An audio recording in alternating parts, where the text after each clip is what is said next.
Okay, so hey everyone, today we're going to be talking about machine learning in an application of something called clinical data, and I'll explain more as to what that is. But yeah, for this activity, we'll need a Kaggle account, and we'll be using that to basically work through a simple project that will teach you the skills of how to work on such machine learning applications.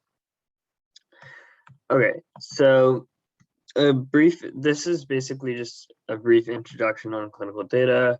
I'm Yash. I'm the Chief Technical Officer of the Helix Initiative, and we're a 3,000 plus member international STEM education nonprofit that allows for free opportunities like this one across the world and other webinars. And you can feel free to check those opportunities out at helixbio.org. Okay, so what is clinical data? Clinical data is basically overall the idea of clinical data can be found in hospitals all around, right? Everything you see from the monitors and the output of certain monitors at these hospitals is always generating clinical data to the moment you step into your doctor's office and they already start taking notes on their computer. So you have things like images, you have patient notes, you have multiple other varieties, height, weight, things like that of each patient, and it's all in these large masses of clinical databases. So the data we're going to be focusing on, the data we're primarily going to be talking about is this. It's primarily concerning the data of patient visits and demographics. So this is things like race, gender, reason for visit, underlying conditions, medications, all of which are used in a combination to really realize and try to understand, a certain disease or something like that, which is basically why they have started applying machine learning to a lot of these. So you see machine learning algorithms being used to look through tens of thousands of patient data at large research universities where they try to coordinate an effort to predict the certain factors that cause some disease. So for instance, they're looking at when a patient comes into a hospital and what medications they're on, what other underlying conditions do they have, which is a lot of the reason they were able to develop a theory about COVID and how that affects people with asthma and things like that. So it's been proven to work and it's a growing field, so it's really good to get into it. So usually these data files or data sets or databases or spreadsheets or however you want to call it is provided with tens of thousands of patients' data. So it's large files of patient data. And oftentimes a lot of people don't know how to break this down and pre-process them and start predicting on them. So you're going to need to parse through, again, a lot of data, which, comes in these tens of thousands of files. And you're going to need to know how to use appropriate skills and other things to basically predict on it. Okay, yeah. So what we're going to do is we're going to basically just spend the rest of the time going over a simple activity that I believe illustrates these concepts and this idea pretty well. So this basically, for some context, is a competition on Kaggle, which is what I asked you guys to create earlier on. We're not going to be competing or, this has been 6 years past. It was basically a competition ran in 2015, and it was the prediction of forest cover types. So we'll read more about it in a second. But yeah, Kaggle, for those of you guys who don't know, is a data science platform that allows for cool data science tools, and it has competitions and things like that. So the goal is to teach the underlying tools needed to conduct in such analysis. So right now we're obviously going to be not talking about it in a medical context, but I believe this activity is very, very useful to try to understand how we're going to look at the data and how we create like a kind of step or procedure-ish that we can use later on when we're dealing with larger clinical data sets. Okay, so with that, we can start by looking at this competition. Give me 1 sec for it to load.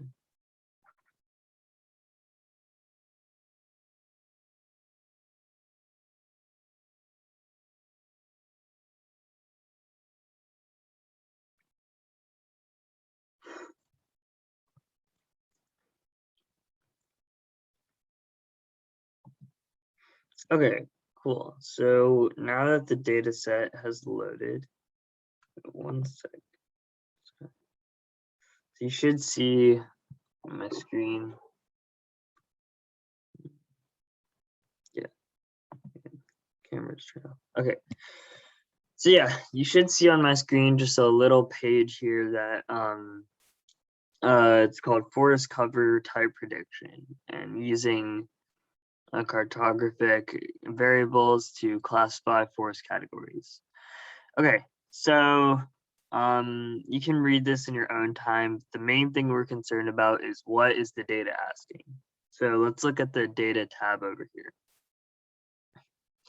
Okay, so I'll also send this link in chat just in case you guys want to follow along.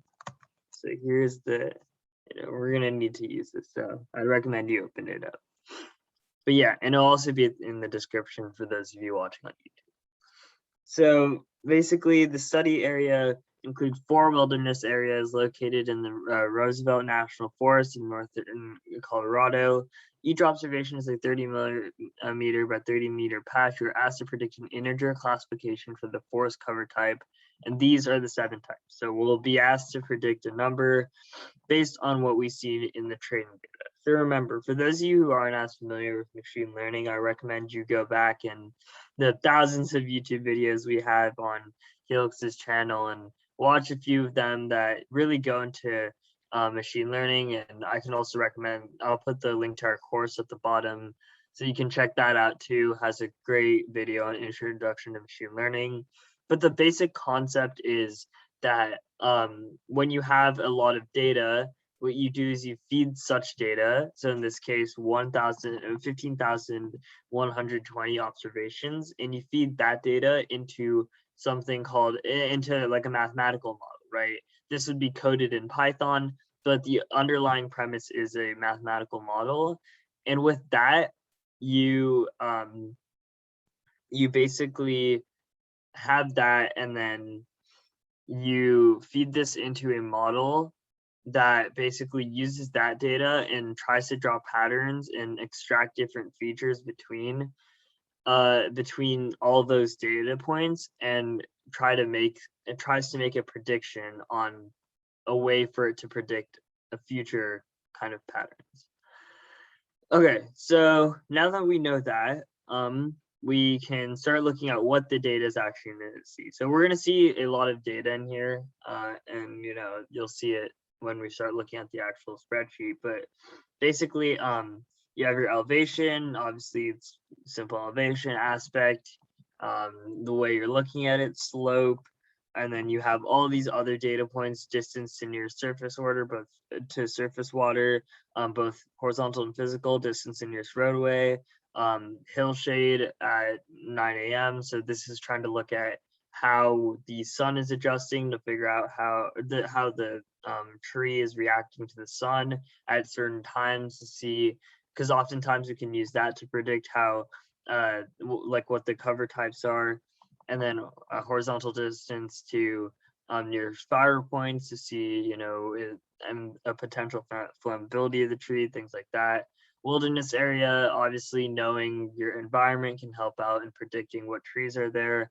And then soil type, seeing what, as you can see here, the multiple soil types, and cover type. So cover type is your jackpot. This is what we're going to be looking at and focusing on the most. This is what we're trying to find.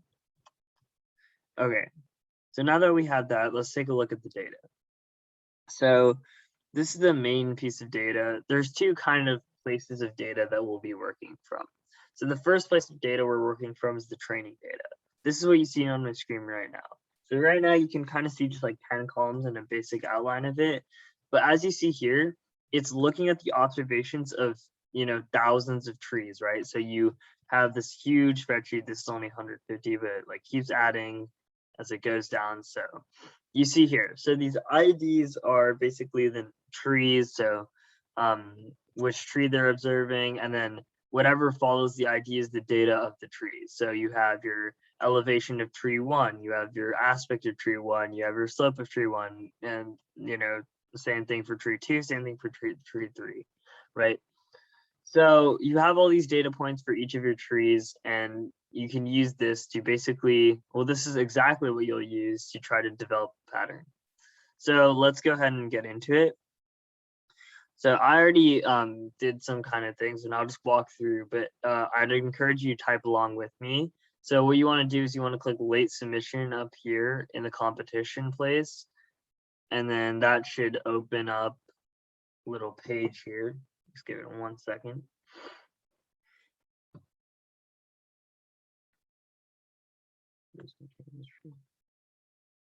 Yeah, so you have your late submission file here. That's just if you want to submit. So basically what you want to do is, so that like late submission page is if you want to, see if you were right, see how you're doing based on this thing called the leaderboard in Kaggle, which, if you're interested, go ahead and do that. But the main thing we're going to be doing is click code here and then click new notebook. I'll click it, but I already have my notebook here. So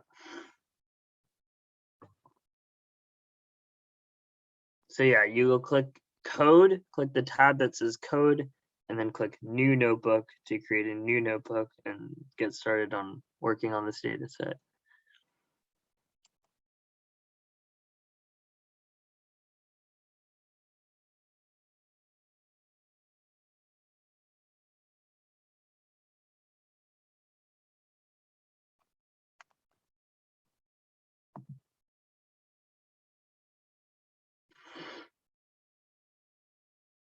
So yeah, you should see something like this. This will pop up, and then in the corner, so you can see here, it says input, and then it has the data from the competition, everything we just looked at.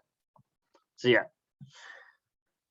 Okay, so let's get into it. So obviously your first cell, this is a default cell that Kaggle creates by itself.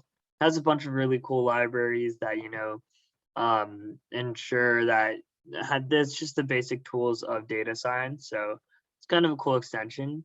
And then as you can see here, this basically makes sure that it double checks for you that, everything's in order, and it shows you what they see on their end. So you can kind of make sure that everything makes sense. So once we're done with that, now we can really get started into attacking this problem. So the first step of any of these clinical data problems, any of these forest problems, anything like that, with this kind of data and this large of data, so we want to explore it. So obviously, while I could have written a data exploration for this, it's much easier if, we just explore one that's already been made. So this was created by another user, but basically you can see here that he's really, really gone into the details of every single point of data. So yeah, so he kind of lays out his exploratory plan here. He's going to create a wide variety of graphs and things like that to visualize the data. So he starts out by looking at kind of a synopsis of data, right? So the describe function is a really, really helpful tool. So one more thing. Basically, there's just a library called pandas, which you're really going to work with when you're dealing with such data, because it allows you to kind of take what is conventionally seen as like spreadsheet data or clinical data and kind of transform it in a way that you can easily manipulate it and easily work with it within Python. So you'll be using that a lot. So it's kind of your best friend to get from. So it's good to get familiar with that, which we'll do now. So yeah, describing basically just what if you guys took statistics, you'll know the 5-number summary, kind of like that. and it gives you, your quartiles, your minimums, your maximums, your means, your counts of data, and how many are in each file.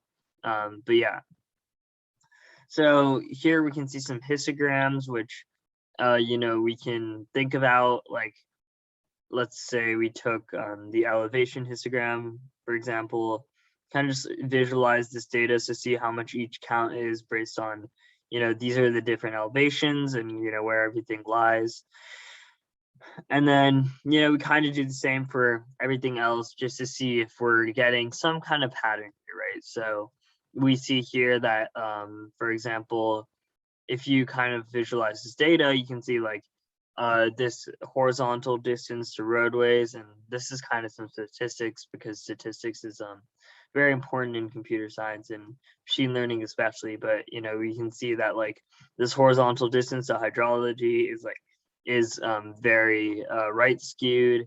We can see this is very right skewed as well. This is very left skewed, and this can kind of, using some knowledge about statistics, which we can have the computer kind of do as we do the predictions, could allow us to kind of get a little glimpse of what we're going to look at and what the computer is going to be looking at to kind of make these predictions as we keep going. Then we have something called the correlation matrix. This is kind of just it's basically a very complex, it's kind of a complex algorithm that tries to understand correlations between each variable, right? So you have, let's look at some examples. So obviously elevation is 100% related to elevation. Every say one whatever unit measure increase in elevation increases 1 unit measure of elevation, right? So that's pretty straightforward. And then you kind of see this diagonal kind of forming here because it's true for everything. When every 1 increase in aspect increases aspect by 1, every 1 increase in slope increases slope by 1, right?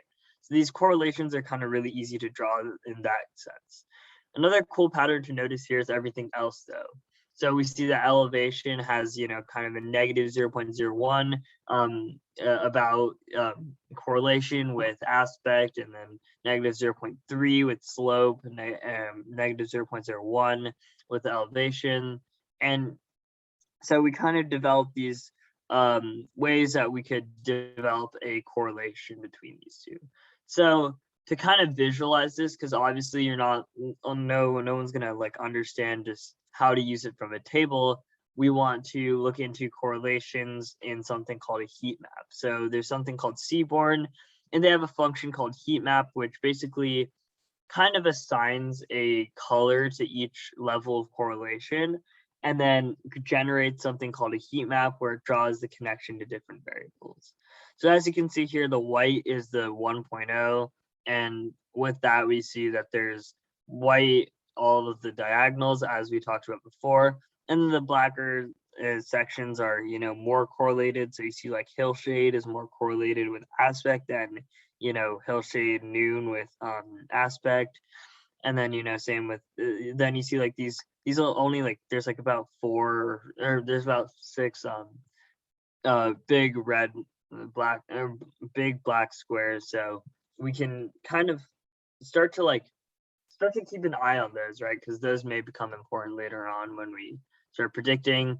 Then you have pivot tables. These are kind of just like ways that these are drawing, like these are kind of counts, I guess, to or average numerical attributes of each cover type. So you have your 7 cover types. This is just looking at how much are for each. Then you have your bar plots, obviously something you learn in school, but yeah, you have your bar plots, and then you correlate this to different factors. So let's say your cover type, you see like an elevation of 3000, and then you can do it for ID, you can do it for aspect, slope. So they're just doing it for everything. So yeah, you can go through these, and there's so many options, and these can be very helpful for correlations furthermore. And then you can get into some really odd plots, like pandas and Seaborn basically have every plot imaginable, honestly. So you have something called Violin Plots, which are a little more complex, but yeah, they kind of allow you to visualize a correlation. And, you can see a lot of these. You can see scatter plots. These are kind of basic, but basically, yeah, like you'll see, oh, this right here, for example, elevation and horizontal distance to roadways. I mean, logically, it has a kind of more positive correlation, and then you can see the same thing with elevation and horizontal distance to hydrology, things like that. So yeah, you can see more correlations here.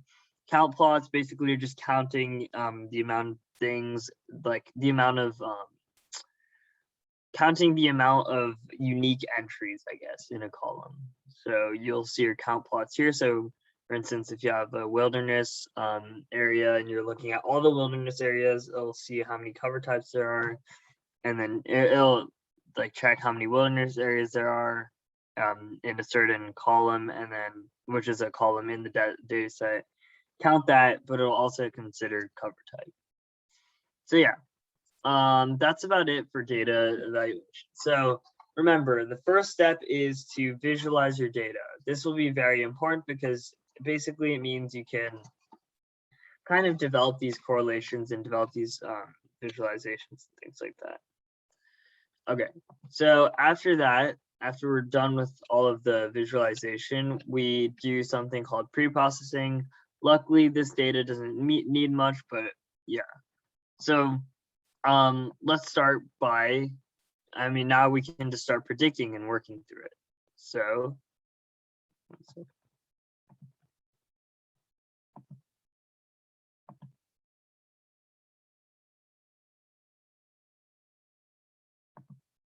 yeah, as you can see here, the first step is to read the CSV into something called pandas, right? So you have these CSV files. These basically, if you guys don't know, CSV obviously is kind of like the spreadsheet that we looked at the beginning, this, and you want to read this into Python, because right now Python like can't really just like automatically go into these spreadsheets. So you want to create a way that Python can look at these, which is the pandas or the PD, which as you can see here is pandas.read CSV. So now you have your training data, your testing data, right? So testing data, as I said before, is basically going to be a way that after you train it and stuff, it's going to use that data to kind of see if those patterns are correct, or and continue to improve on them. So now let's just obviously get a little more of in this case, we want a little of a glimpse of the data. So the heading is kind of the head function just gives you the first few columns of your data. So, or first few rows, sorry, of your data. So obviously there's so much more data other than just 5 rows, but it gives you kind of a preview and a sense of what you're looking at. Same with the test. We can just take a look at this. Seems pretty similar. So yeah.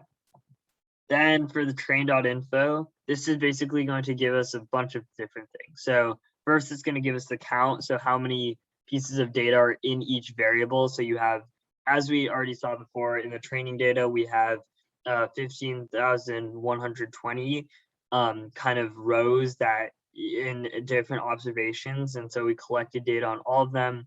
And that's why there's 15,120 observations in each kind of variable. Then you have something called D type, which is basically data type, whether it's like an integer, whether it's a object or like string or something like that. And this basically kind of just gives you the idea that like, hey, everything you're dealing with is going to be numbers, and that's going to make it a lot easier to work with correlations.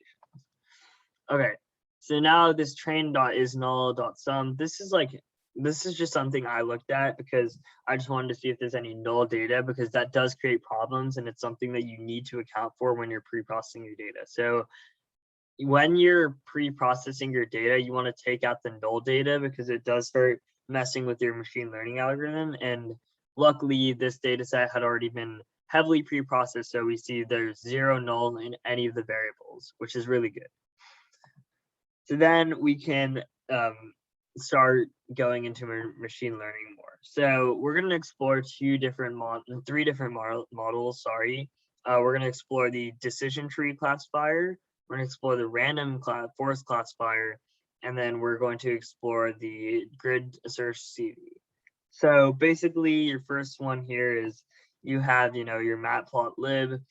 So these are just libraries. These three are just libraries, or 4 lines are kind of just libraries that you'll be using to start visualizing some of your results and working through some of your predictions. Then this right here from sklearn.tree import decision tree classifier is basically the model that, so this is all comes from this library known as scikit-learn, which has something called decision tree classifiers. So what is a decision tree classifier? Let's go back to the slideshow, or we can look at an image of it actually.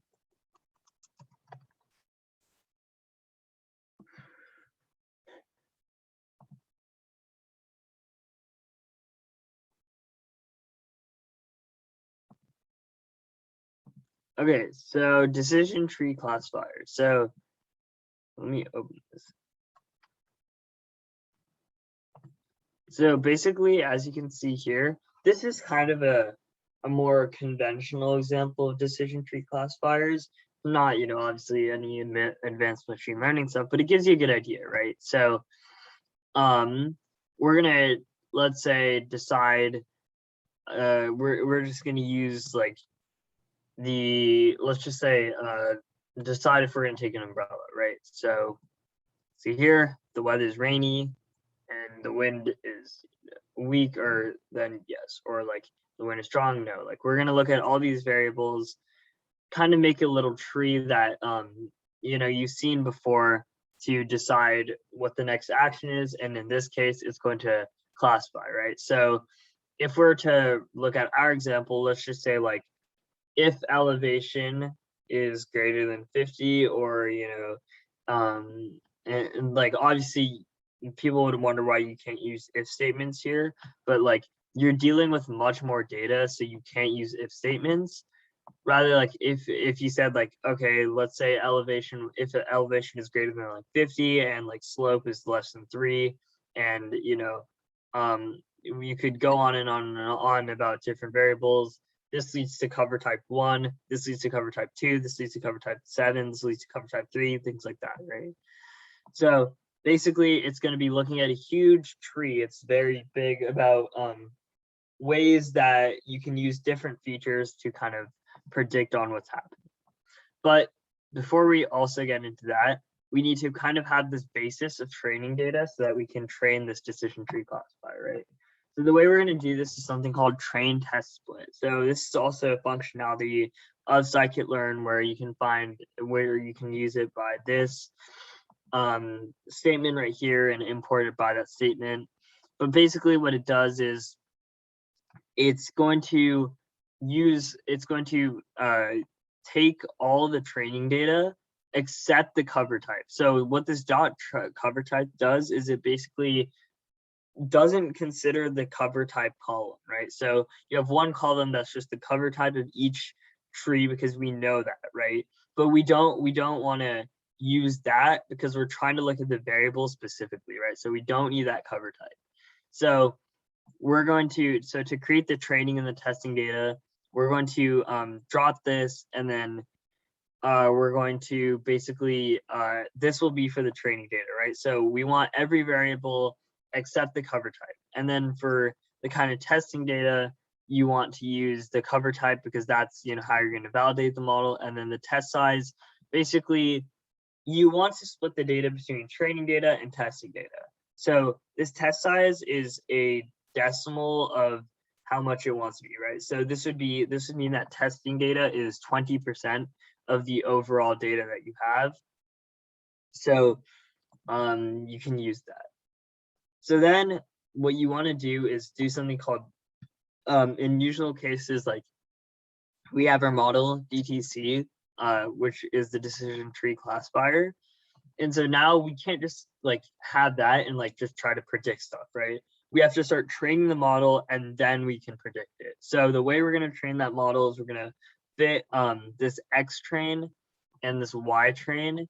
So the X train obviously is every variable, like using this train drop kind of statement here is every variable that isn't cover type and surrounding those variables, and then this Y train is basically the cover type, right? So it's trying to use both sorts of pieces to understand what variables trigger what cover type, right? So whether that be an elevation at a certain threshold or whatever that may be. So now it's trying to develop these patterns using the fit function and using the data types from cover type and the X train.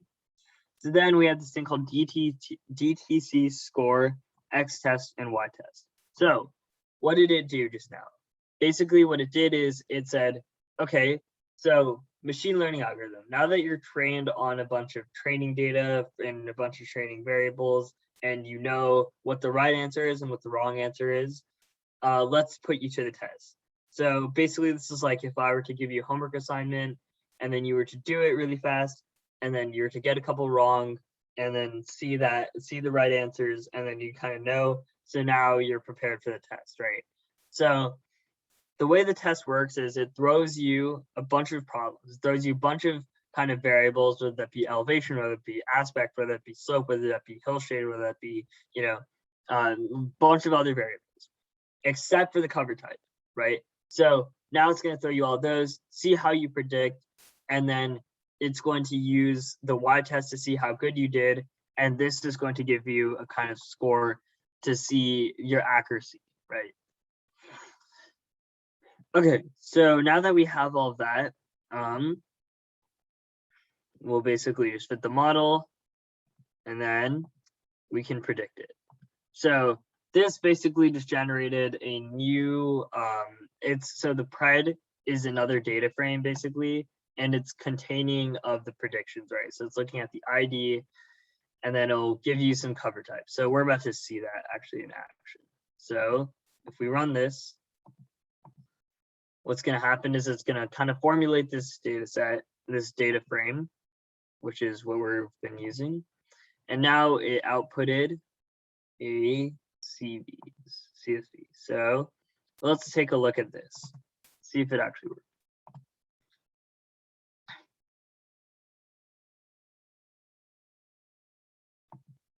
Okay, so now I'm going to share my screen here. So basically, you have, it kind of did work, right? So this makes a lot of sense. So obviously it starts at 15,121 because we have the 15,120, that's all the data points we have. So now we're looking at trees after that and trying to predict it with different variables. So basically it said that based on whatever variables 15,121 had, it predicted that it was 5. Same thing for 15,122, and same thing for the next thousands of data points, right? So as you can see, it's basically outputting this cover type. So we know to some scale it actually worked.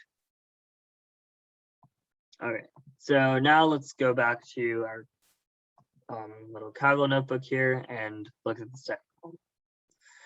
Okay, so the second model is kind of a different model. It's something called a random forest classifier. So before we actually get into it, let me pull up an image that could help us understand this a little more.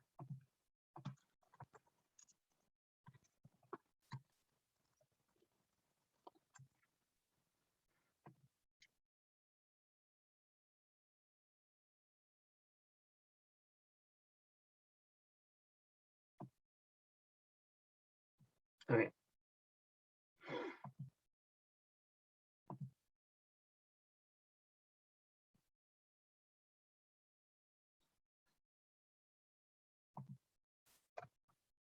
Okay, so here's a good image.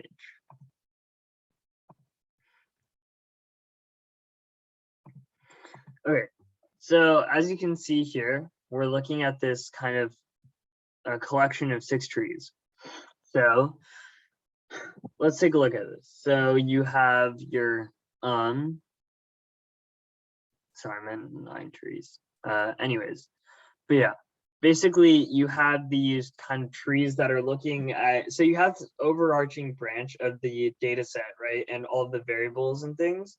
And then you have these trees that are analyzing a certain portion of it, right? So they'll use kind of the decision tree, same kind of matrix that the decision tree uses, but they'll have multiple of them. So each of them will kind of predict something, right? So let's say one tree predicts cover type 5, another tree predicts cover type 7, and another tree predicts cover type 5, right? So what'll happen is that after all those trees are done predicting, the algorithm will come together and it'll kind of tally up, who is predicting more, right? So then and this is like within one tree, right? So this is happening all within one tree, and it's looking at an n number of functions, which is what n estimators is, right? So looking at an n number of functions, and it'll basically tally all that up and say, okay, based on the variables that we've looked at and based on how many features each tree has analyzed, we've tallied overall and voted that this is probably a cover type 5, right? Or something like that. So it's kind of a pretty basic synopsis of that. To learn more about random forest classifiers, you can check out my course. I'll leave the link in the description. So yeah, we have our n estimators, which is basically the number of features that we're analyzing, and then you have your rfc.fit, xtrand, ytrand. So this is going to be the exact same process as we saw the last one, so I won't really go over this. So then you have the score, the accuracy on the test data, and then you have your prediction. Well, right now it's obviously being a little slow because it's predicting on large data sets, but now it's done. Okay, then we're going to create another kind of spreadsheet that allows us to visualize this prediction, and then we'll look at it. So it's loading. You can refresh here, and it pops up here, and we can download it. Switch the screen share.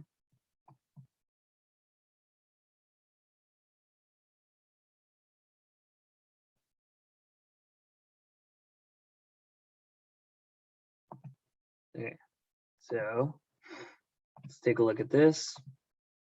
Same exact thing. Starts at 15,121 because we, that's one after our 15,120 data sets. And now it's predicting all these trees based on the test data. So predicted this was 1, but it used a different algorithm, right? So, yeah. So now we can kind of just like see which one's more accurate and things like that. Try to optimize both and, play around with them. But now overall, we have some predictions and some kind of outcomes, right, to look at. This one I won't go over in too much detail. So this is the third type of model. And one more thing to notice actually before we get onto there. This score was kind of 79.29-ish. This was a whole, 6% higher. So keep that in mind. Okay, so this is the third model.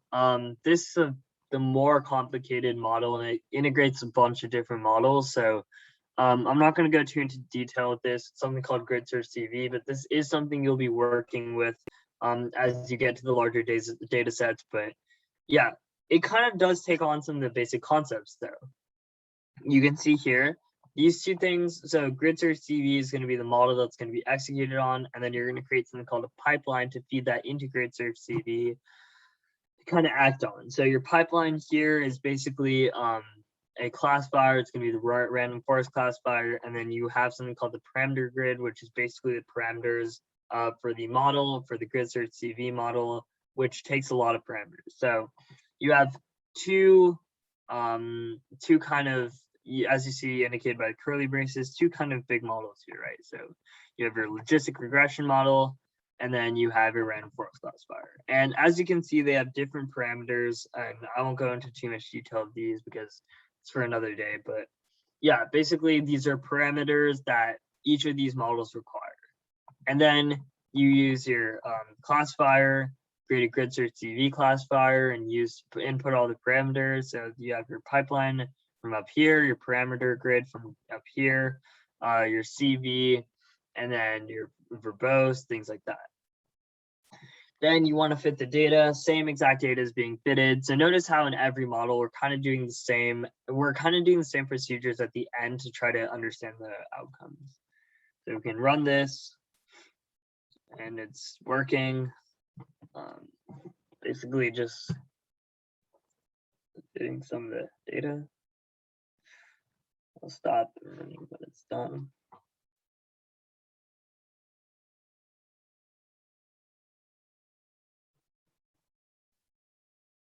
So while we're waiting for that, this basically same thing predicts the test.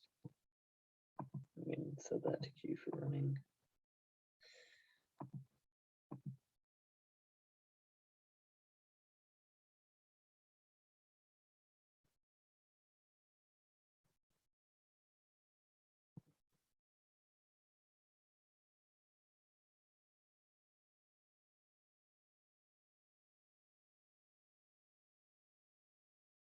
Okay, so yeah, basically we're queuing that for running. So yeah, basically since this seems to be running, it's basically going to predict another kind, but you kind of get the point for the grid search CV. But yeah, it'll basically send out another prediction or send out another kind of spreadsheet of predictions, which will basically be your outcomes. So yeah, how do we kind of tie this all together into clinical data? So obviously you just did that, right? It's obviously going to be a little more complex when you get to some more clinical data, because you're going to have to do a lot more pre-processing. You're going to have to do different kinds of visualization. You're going to have to look at different parameters. But the idea is very concrete and it's shown well here, right? You use pandas, you use these scikit-learn tools, you use these different models that all can come to this consensus and start analyzing this data. So I hope you really understood that. And if you have any questions, feel free to reach out to me on the Discord or through email.